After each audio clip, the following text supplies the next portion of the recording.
What's up everybody, Brady Figueroa coming at you with another video. Today I'm going to be talking about just all the albums I've missed throughout this year, throughout 2024. As the year's coming to an end, I'm going to start kind of trickling out my year-end lists, and this is what I wanted to get to. All the albums I talk about on this list are just albums that I listened to or heard in some way, but just never did a review on. And there could be several different reasons for it. It could be either some albums I discovered actually way after the release date, and I don't really like reviewing albums months and months and months after they come out. I want my review to still be fresh to the time it comes out. It could also be a review that I planned on doing and just life got in the way and I just didn't get to it. It could be a band where the overall sound or their overall style is just not really for me. That does oftentimes happen, and if a style isn't really for me, then I don't really like reviewing the album because I just feel like I won't have much to say about it. And there's a big difference between not having much to say about an album and disliking it. Because if I say I dislike the album purely because it's not my taste, then that's not really me being objective, and I like to be objective in my reviews. And it can even be my style, and just a lot of times, if it's like a legacy band, I don't really like reviewing legacy bands either because, again, they've been around so long, and when the band itself is a lot older than I am, I just feel like I won't have much to say about it. A perfect example is the new Judas Priest album, Invincible Shield, and just from brief listens to it, I mean, if you're a fan of Judas Priest, you're going to like this album. That's all I can say. It just, for me, isn't an album that I felt comfortable reviewing. The band In Vain is a Norwegian kind of progressive metal, progressive death metal, at times black metal band. They put out actually a really good album called Solemn. I especially really enjoyed the singles to this album. Especially there was one, I gotta remember the name. Shadows Flap Their Wings was the name of it after looking at the track listing briefly. I also really enjoyed the lead single, Season of Unrest. I like the singles to the album, but the overall album being progressive death metal, that's just not really a genre that I'm into that much. And even listening to the full album, it's just not for me at the end of the day. Breaking Benjamin guitarist Keith Wallen put out an album called Infinity Now. This is an album that I listened to, I tried getting into, and part of it just wasn't really my style, but I just wasn't really feeling it, even the parts that were my style. It's kind of like spacey hard rock, I guess would be a good way to put it. If I did have the time and the motivation around then, I probably would have done a review of it, but just listening back on it now, it probably wouldn't have been all that positive. I'm going to say the same thing about the new P.O.D album, Veritas, that drops like right around my birthday this year, or maybe a few days before. And this is one I actually listened to actively to prepare for a full-length review of it, and I just never got around to doing the review. But again, really wasn't feeling this album, didn't enjoy it at all. It's actually in consideration for my top 5 worst albums of the year video that I'll be uploading. It's kind of a shame because there's some cool features on here, like Tatiana from Ginger and Randy from Lamb of God, that I feel could have been used a bit better. Ironically, the song Lies We Tell Ourselves, which is just one of the most blatantly radio songs on here, it's just so fucking repetitive and uses a lot of very familiar melodies. Ironically, that song is the one song that I found myself actually enjoying. I just really enjoy the melodies, I guess. I don't really know why I like it. Part of me doesn't want to like it, but I just can't help it. The whole rest of the album, though, not feeling it. A pleasant surprise for me this year, though, was the new Gatecreeper album. I'm not really big on straight-up death metal in the first place, so for that reason, I wasn't really feeling their first 2 albums, but this album sees them really broaden their musical spectrum. There's elements, most prominently elements of melodic death metal in here, which I thought was great. There's elements of black metal in a song like A Chilling Aura, which is a very fitting title. There's a little bit of hardcore, grindcore thrown in there. There's some groovy riffs that bring to mind some modern groove metal, which I thought was good. And throughout the entire album, there's still those undertones of classic death metal in here, like their first 2 albums. And despite not reviewing it, I listened to this album quite a bit. But in this case, this is one of those albums that I didn't discover until I think 6-7 months after it came out. Maybe it's just an OCD thing that I have, but I didn't want to review it that late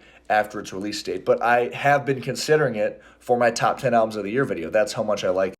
Jamie Jasta of Hatebreed put out a I don't know if you want to call it a solo album. His side project, which he just calls Jasta, put out like a thrash album called And Jasta for All, obviously a play on Metallica's And Justice for All. The main reason why I wasn't into this album, actually there's two main reasons. The first one is just the overall title and the album cover, which is And Justice for All with Jamie Jasta in it, basically.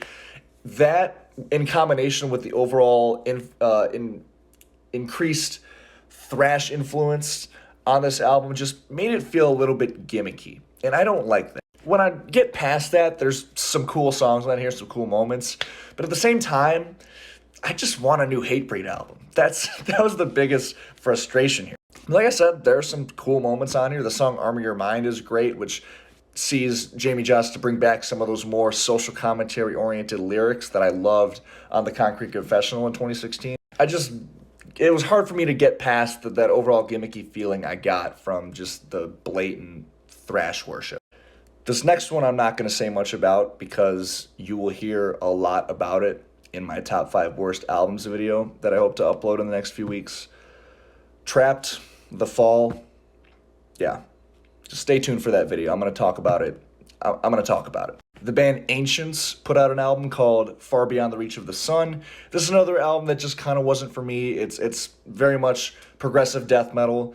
After some brief listens to it, it was cool. It had some cool moments, but it's just not an album that I feel like I can confidently review, just because I feel like I wouldn't have enough to say about it. And the same goes for the new Nails record, Every Bridge Burning. I've never been a big grindcore fan, and this album kind of perfectly encapsulates why that is. Like, I remember listening to the first 3 tracks in a row, and it was just so noisy. I felt like I heard this just staticky noise interrupting the song and made it so difficult to tell what was even being played. I know that's a staple of grindcore, but it was really hard for me to get past that. The Better Lovers record, Highly Irresponsible, is an album that I strongly considered reviewing, but I just didn't have enough background info on the two bands coming together for this. Every Time I Die and Daughtry Escape Plan.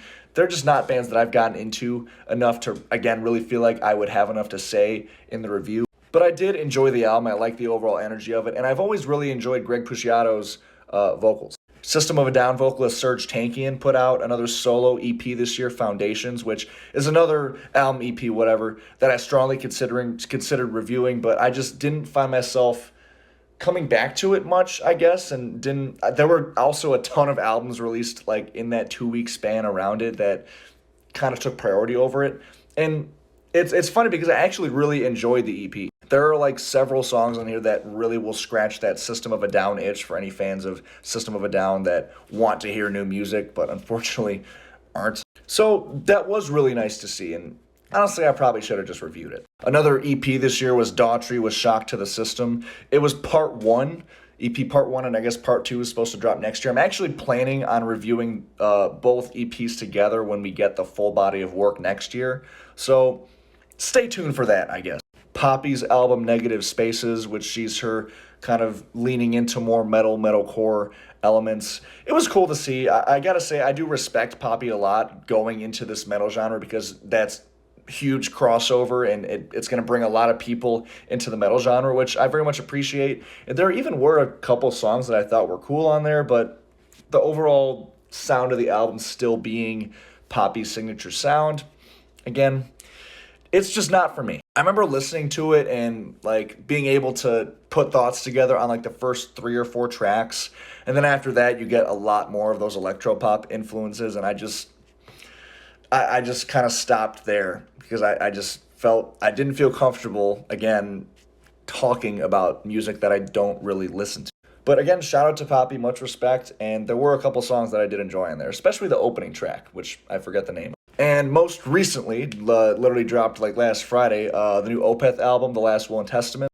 Again, progressive death metal, not really my thing. That's really the only reason I didn't review the album. But them bringing their death metal elements back into the mix here, I think a lot of fans were happy to see, at least from what I've seen. But that's all I have for the video today. Thank you guys very much for watching. If I didn't get to an album that you'd like to hear my thoughts on, either check my channel for the review, if I did review it, or leave in the comments below. And until next time, I'll see you guys later. Peace.